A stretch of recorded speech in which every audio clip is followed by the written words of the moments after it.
tidak ada kenaikan, berarti tahun lalu sama dengan tahun ini. Kami ini duduk sini dipilih oleh rakyat. Nanti terlalu berkesuara, benar, karena kita ini kadang-kala ya mungkin karena lama menunggu sini agak-agak akan namanya capek gitu, tapi sama-sama kita cari Pak. Ya, sama-sama kita cari semua dan niatkan sama dengan kami semua juga. Ya, jadi semua tadi dikatakan tadi oleh beliau, tokoh budaya kita saya sering lihat di media sosial luar biasa. Itu adalah kekayaan kita di Bone dan bola Solo ini insya Allah kita akan perjuangkan untuk dianggarkan ke depannya sehingga bisa menjadi pusat kebudayaan untuk Bone. Ya, jadi saya kira demikian sekalian, saya tidak bisa menjelaskan lebih rinci karena tentu waktu kita sangat terbatas gitu ya. Terima kasih. Ya silakan saya dengarkan. Pakai mic supaya pakai mic terus, pakai mic.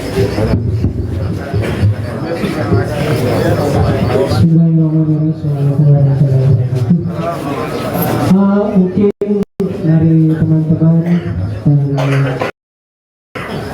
saudara-saudara kita sudah sangat panjang berdasarkan dan juga dari Pak Wakil Bupati. Saya sederhana saja Pak logikanya.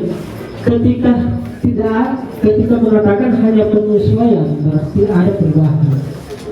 Ketika mengatakan bahwa tidak ada kenaikan berarti tahun lalu sama dengan tahun ini. Seperti itu. Sederhana saja logikanya. Tetapi ketika ada penyesuaian tahun ini berarti ada perubahan.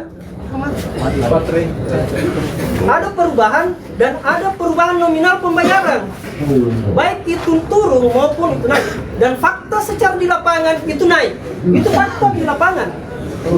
Jadi ketika Wakil Bupati mengatakan bahwa tidak ada kenaikan, artinya sama dengan tahun yang lalu. Ketika hari ini masih ada kenaikan, berbeda dengan yang tahun lalu berarti ada kenaikan. Seperti itu. Nah, kita meminta komitmennya bahwa ketika tidak ada kenaikan berarti pembayaran PBB hari ini yang untuk tahun ini itu sama dengan tahun lalu. Seperti itu, sederhana sekali. Tidak usah kita mengatakan bahwa ada penyesuaian dari NJPO, karena itu adalah dasar dari perhitungannya. Ketika itu ada perubahan, berarti masih ada perubahan yang akan datang. Seperti itu. Kita tidak usah menjelaskan terlalu panjang, terlalu bagaimana tentang apa penyesuaiannya, dan tidak menjelaskan secara detailnya. Iya. Kalau komitmen Bapak Wakil Bupati mengatakan bahwa tidak ada kenaikan, berarti pembayaran PBB hari ini dan tahun ini sama dengan tahun lalu. Ketika tidak sama berarti ada perubahan. Artinya ada penyesuaian. Bahasa penyesuaian secara bahasa itu adalah ambil Pak. Baik secara nominal turun maupun secara naik. Seperti itu. Tidak usah kita menjelaskan bahwa penyesuaiannya secara yang tidak mendetail dengan nominalnya. Hanya bahasa dengan bahasa penyesuaian. Yang secara sederhana yang harus kita tangkap bahwa ketika itu sama, tidak ada kenaikan berarti sama dengan tahun lalu. Ketika ada perubahan berarti ada penyesuaian. Baik itu turun maupun naik. Ketika fakta di lapangan mengatakan naik berarti bukan penyesuaian, tetapi naik pembayarannya. Seperti itu. Iya. Ketika komitmennya bahwa tidak ada kenaikan, silakan Bapak Bupati mengatakan dan berkomitmen bahwa pembayaran tahun ini sama dengan tahun lalu. Saya jawab ya, saya ini sampai salah paham juga. Pertama, dipastikan bahwa 25% tidak ada perubahan. Ya, 25% ya. Dari NJP tadi mengalami penyelesaian ya, saya jelaskan. Kita melihat ya, apa saya paham dari saya paham. Saya paham juga Pak, saya paham. Ya. 25% ya. Kemudian kedua, ZNT ataupun NJP itu harus penyelesaian karena kalau kita jual tanah dasarnya apa Pak? NJP. Ya betul.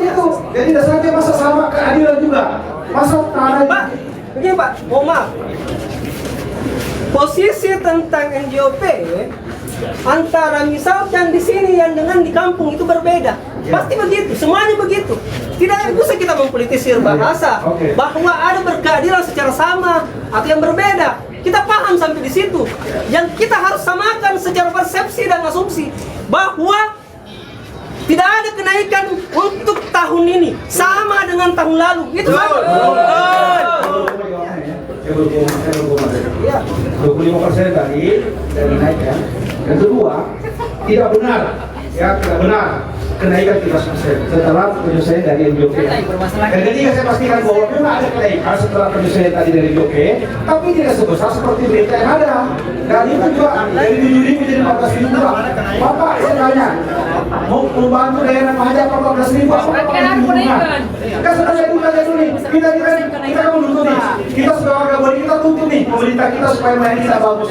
Kalau ini nggak ada, apa yang kita gunakan untuk membangun? Kenapa memperbaiki rakyat itu sudah diperhitungkan pada saat Anda sebelum terpilih. Ingat, politisi harus mengakui tentang itu, bahwa sebelum terpilih dia sudah melihat demografi tentang apa-apa yang ada di lokasi yang akan dia menjadi pimpinan. Bukan sampai hari ini menjadi ketika ada persoalan, ya adanya persoalan, tetapi melarikannya ke yang lain tempat. Tidak seperti itu. Ya. Saya sampaikannya KPK, BPK jelas menindaklanjuti. Saya yang kurang di sini adalah kurangnya sosialisasi. Ya, kurangnya sosialisasi. Dan alhamdulillah sekarang sampaikan ya, sekarang berapa desa sudah bayar? Karena dia pada semuanya ada kontribusi masyarakat.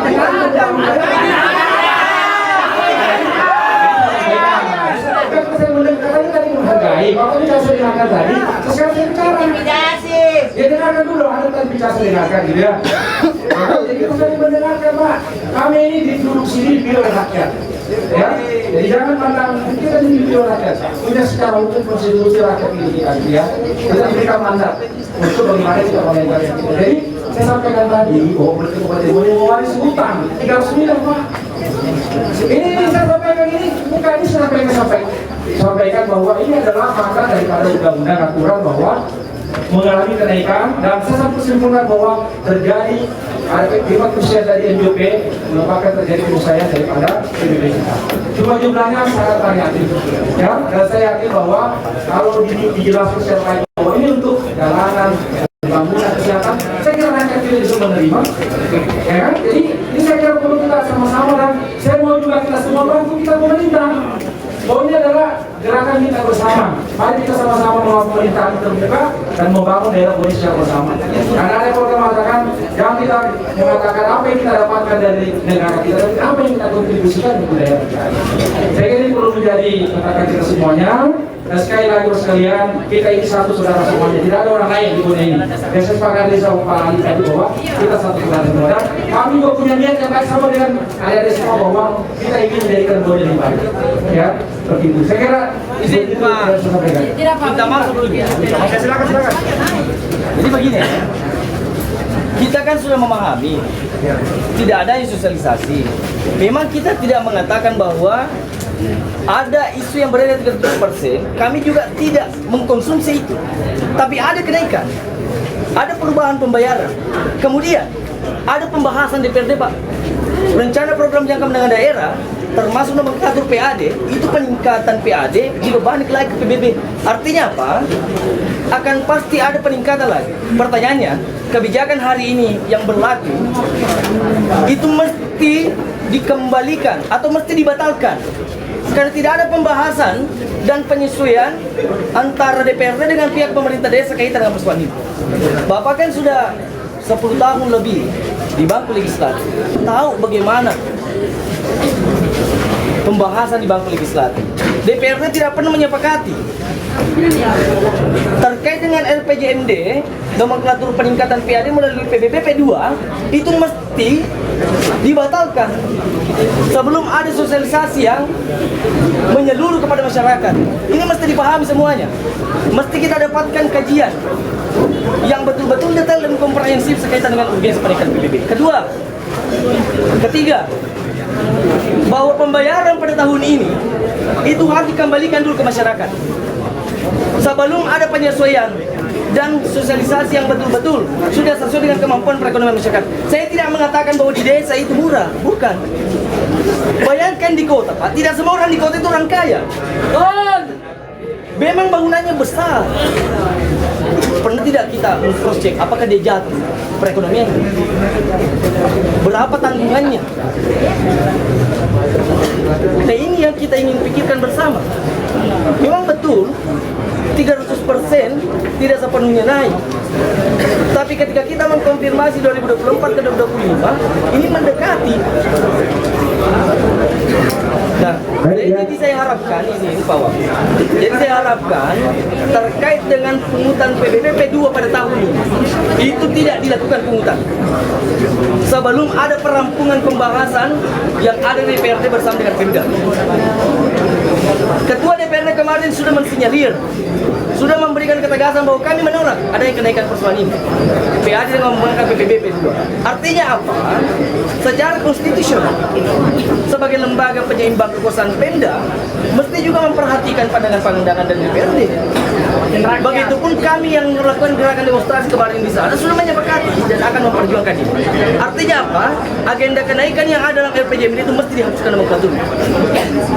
Dan kemudian persoalan pembayaran pada tahun ini mesti dikembalikan kepada masyarakat sebelum ada penyelesaian yang lebih detail dari pihak pemerintah daerah terkait dengan zona nilai tanah. Karena begini Pak, mesti kita lihat jangan sampai ada di desa yang zona nilai tanahnya sama yang ada di kota. Ya, ya. Baik, jadi pertama saya menerima semua masukannya, ya.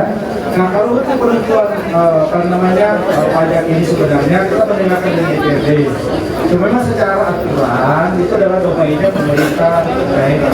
Ya, kita mendengarkan setelah RPJMD juga sebenarnya itu adalah yang dibahas adalah rencana jangka panjang 5 tahun, ya kan? Bagaimana yang tahun kemudian ke DPRD, ya. Dan saya kira masukan-masukan seperti itu kami terima dan tentu kita akan bahas, ya. Kemudian mengenai masalah tadi bahwa zona tanah pasti beda di kota dengan di desa, pasti di depan jalan raya begini pasti beda dengan yang di belakang, pasti beda. Beda. Kalau ada yang keberatan dengan tagihannya dianggap salah tulis atau terlalu ketinggian, bisa mengajukan sebenarnya untuk pembatalan. Itu ada diatur dalam aturan seperti itu, ya. Jadi bisa menggunakan hak kita untuk kita dibatalkan atau dikurangi daripada ini pajak kita menganggap bahwa ini tidak adil karena rumah saya di belakang di gang tapi kok sama dengan di jalan tempat kami. Jadi zona nilai tanah itu sudah mengatur sedemikian rupa bahwa ini tanah kelas 1, kelas 2, ini tanah ada bangunan di atasnya, itu beda juga semua nilainya. Dan pemerintah Kabupaten Bone tidak merubah tadi yang saya katakan pengalinya, ya. Pengalinya tadi kita tidak ubah. Jadi tidak ada yang kita langgar dari aturan yang ada sekarang. Ya, saya kira demikian, sekalian. Saya kira sudah cukup lama. Ya. Nah, ini kami harus mendapatkan kepastian dulu berkaitan dengan pembayaran tahun ini sebelum juga ada pembahasan DPRD. Jadi persoalan pembayaran PBBP 2 yang hari ini dikeluhkan oleh masyarakat bukan hanya di sektor pedesaan tapi di perkotaan juga. Persoalan zona nilai tanah itu mesti dipastikan dulu sosialisasinya pada posisi mana saja di dalam Perbu 2024 yang menjadi aturan pelaksana dari Perda tentang pajak dan retribusi itu. Di situ tidak memberikan kejelasan sekaitan dengan zona nilai tanah yang ada di situ klasifikasi NJOP 1 sampai berapa